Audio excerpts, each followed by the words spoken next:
Almost all believers have this question, how I can overcome temptation. In fact, I would like to make a statement. If you are not having this question, probably you are not a believer. Why do I say that?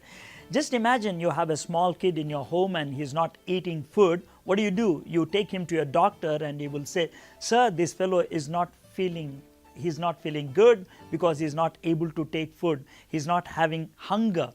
Not having hunger is the sign of sickness. In the same way, not having temptations is the sign that you are spiritually not alive. If you are spiritually alive, if the Spirit of God is indwelling in you, if something against the Word of God, against the Spirit of God is attacking you, you will find an agitation. That is temptation. So basing on this, what I'm trying to say, temptation is very common for every believer. Even Jesus Christ was tempted. But the whole issue is, how can I overcome that temptation? That's what we are going to discuss now. In the Bible, the biggest chapter is Psalm 119. Psalm 119 is all about the Word of God.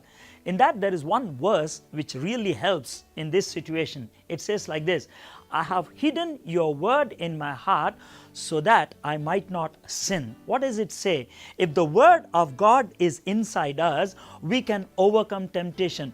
Word of God becomes like a vaccine. You remember when a child is born, he is given all kinds of shots so that it can work as a vaccination. Any kind of disease that attacks, this vaccination helps that fellow to fight it out. In the same way, if you have the Word of God inside you, any kind of temptation that comes from outside, you can attack it. Even Jesus did the same thing.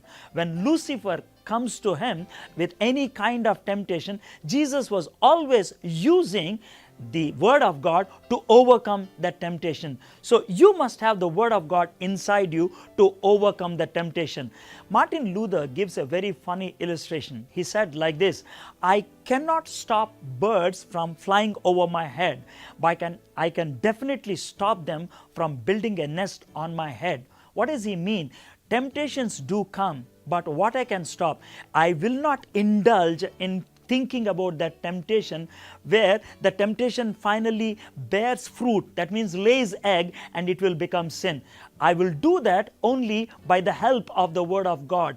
I can overcome that through prayer and the Word of God. That's what Martin Luther meant. So my friend, if you're going through that kind of struggle, use the Word of God. Let the Word of God be inside your heart. Spend time in prayer. Even after listening to all of this, you may be going through struggles. If you're going through that kind of struggle, why not chat with one of our life mentors? We will definitely pray with you and we will help you and we'll give you the right counsel.